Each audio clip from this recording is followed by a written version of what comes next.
So this is the moisturiser. I really like.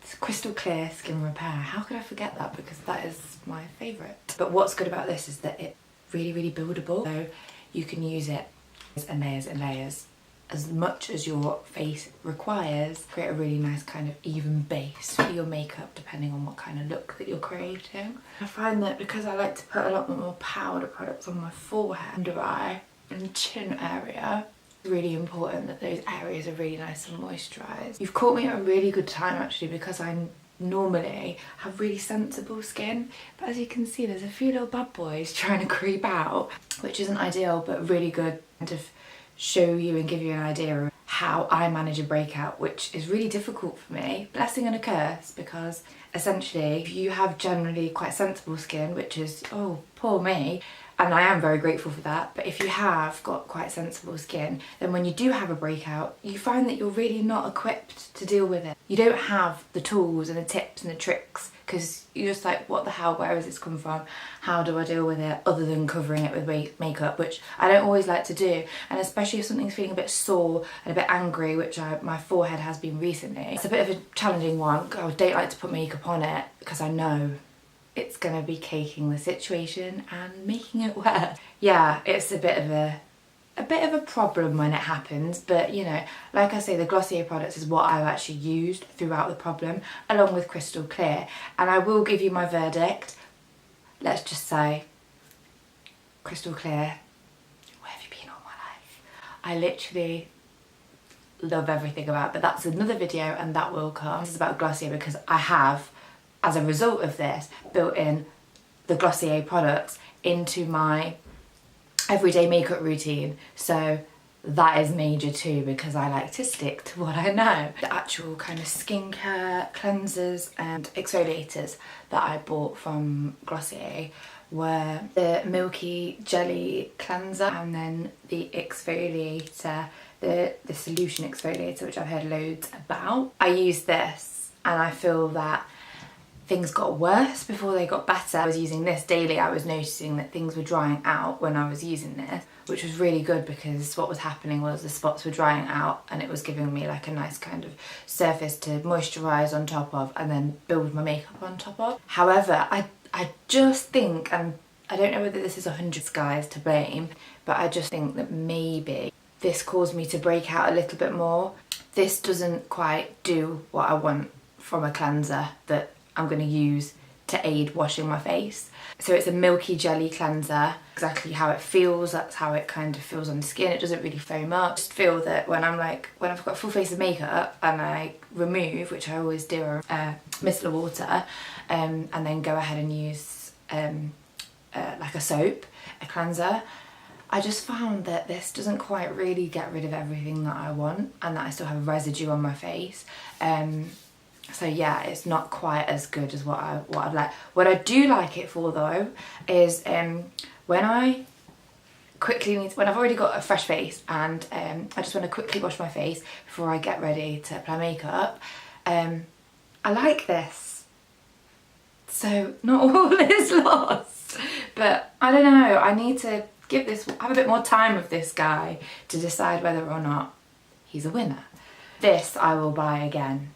And it's really weird because so many people have said no, hit and miss, very mixed reviews. For me, I like it. It's a winner. Pulls all the dirt off my skin.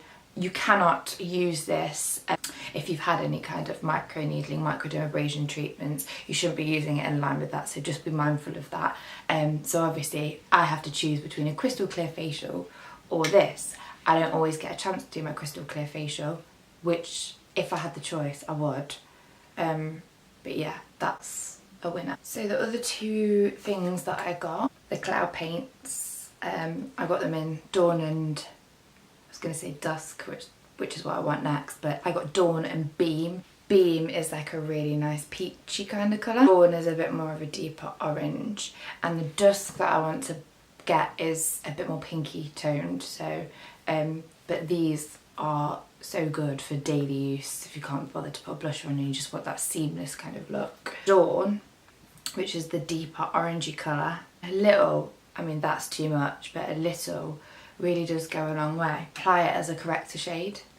so I apply it to any areas of dullness. And I can do the same with Beam, but I just find this has just got a bit more pigment. I previously would have used MAC corrector that's quite thick, is lightly doing the job for a fraction of the price of the product used each time. So it's much lighter under the skin, so it's not just about product use in terms of what you're getting for your money and how much you're using each time. It's also about how much you're having applied on your face each time. I like to feel light, so this does that. And then what I would go in and do, Tarte Shape Tape, swish and swish. That's it.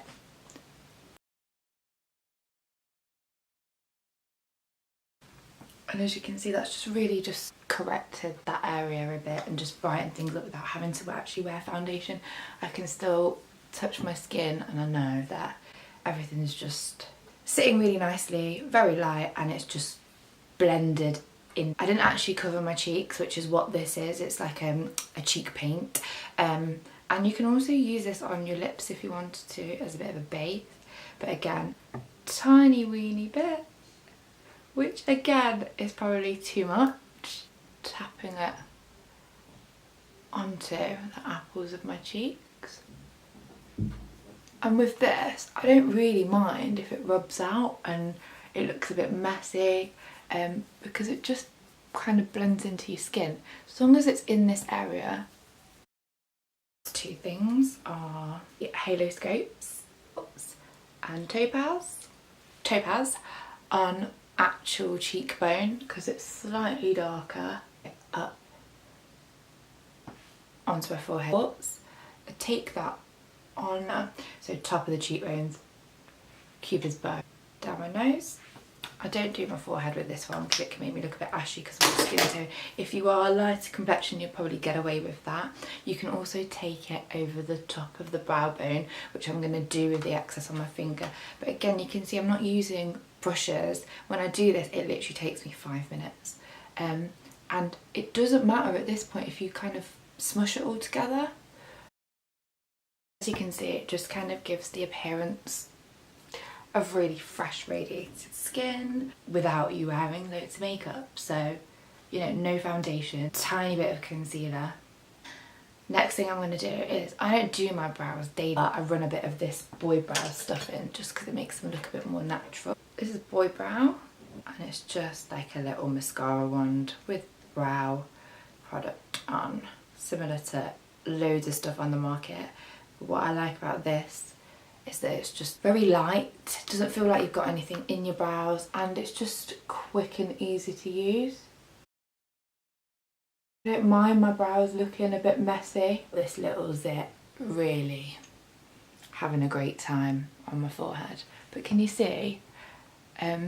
It just literally accents the brow really nicely. And I haven't dipped that in again, notice. There's enough product on there, and that's the nice thing about Glossier as a brand. I've noticed that a little goes a long way, which is good if you're using stuff every day. And I used to use MAC brow pencil daily, and I used to get through it. And the Anastasia Beverly Hills brow wiz I used to use every day. And when I used to get to the last click, I used to think, great, I've got to go online, order and wait for it, and I'm going to be browless. So this is good because you can kind of manage what you've got, and even if you're on the last drop, I feel you can make it work. So yeah, that's brows. Generation lipstick. I'll say lip gloss, and I got this, which is on rosebalm.com I got it in coconut and rose. The rose I'm going to use now, I used the coconut in the other video, so you can see how they compare. The rose is really, really nice. It smells like roses, obviously. You can use it on the cheeks as a highlight if you can't be bothered to get the halo scope. It's got a bit of pink tinge to it, which is really good. Gives you a bit of flush of colour. It's not going to give you as much as the cloud paint, but it's just a nice kind of base. Then you could add a bit of your powder product on top. But yeah, I kind of like to keep it quite dewy, so I like the liquidy products. I've not had to set anything and everything's looking like my own skin. But yeah, rosebalm.com is the bomb. I mean, a little really goes a long way, and I still have some on my fingers. Do is take that up here around these areas. I'm not going to do that because I've already added a lot of product. So on the back of this, it clearly states lips on cuticles, on elbows and on your friend or anywhere else that needs some love. So I'm just going to take the remainder around my cuticles and we'll go on the elbows as well. Blodge is like, yeah, it's really good. It goes so far. So you can see it's got a real kind of light pinky tinge to it. Obviously, again, if you're a fairer complexion, this is going to show more on you. Generation in Cake makes your lips look like a normal colour. But just evens everything up. If you're looking a bit washed out, it just gives you a little tiny boost of colour without, because I find that when I do my makeup, like a light look, someone will say to me, you look washed out, go and put some lipstick on. You don't want to put gloss on always, you don't want to put a lip on. This is just a really good kind of universal colour that works really well, and obviously it's buildable, so if you didn't use the balm.com, just literally just put that on its own and build it up to a colour that you like. And then the next thing that I would do, which I'm going to show you, is the gloss. I like this over the top of everything. It just reminds me of a lip gloss that you'd buy when you were a kid. It's got that nice gooey, thick texture to it. A little goes a long way. To add a bit more to this look, I would add tinted moisturiser. I use Charlotte Tilbury generally, so I'd use a little squeeze of that and just blend everything out if I wanted to, or start with that. Cow paints and things like that don't seem to blend into your skin as well, so I'm going to leave that out now for now. And then if I wanted to add more to this look, I would add mascara to my already LVO'd lashes. Now my LVO'd lashes are at 4 weeks nearly, and as you can see, they are sitting really nicely. I don't have to wear mascara daily. They do as they're told. It's an amazing treatment. I've had extensions before, didn't enjoy them. They're just a faff, they're a pain in my personal opinion. I haven't got time to go and get them topped up. I haven't got time to sit there and have them topped up. I haven't got time to maintain them because I like to really scrub my face when I have a wash. And also when I take my eye makeup off, I like to wear a lot of eye makeup when I do get ready. So I just find that they're not for me, and you know, no matter how good your technician is or what anyone says, you do lose lashes. And I think it comes with not necessarily wearing the lashes, it's the product that you want to add to make yourself look more glam, and then the removal process. So if you are going out and you've come back home late and you know, or you've had a drink, you will tug and pull at your lashes like you're not meant to, and they pull your own lashes out. So I personally can't deal with that faff. I would prefer these, add some mascara for a bit of extra drama, and done. And the other thing about LVL, which I will go into more detail another time, is it seems to like LVL back to back. What the science behind this is, I personally think it's because you wear less product and you're removing less and you're faffing less with the eye area. But my lashes have grown back really nicely. They grow really strong, long and thick. So LVLing is just the way forward. Every 6 to 8 weeks. It's nothing. I do it in my salon. I charge £40 for it. When you LVL with a friend, it's £35 each. So really reasonable, and that includes your tint and everything. So why not try it? And if you want to go and have lashes put on top, your lash technician is going to love you because your lashes are going to be sitting really nicely anyway. So when you do have the lashes applied on top, they're going to be doing as they're told because everything's straight, sitting nicely and where it should be, even if you have them fanned out. So yeah, really plug in LVL here by Nouveau Lashes.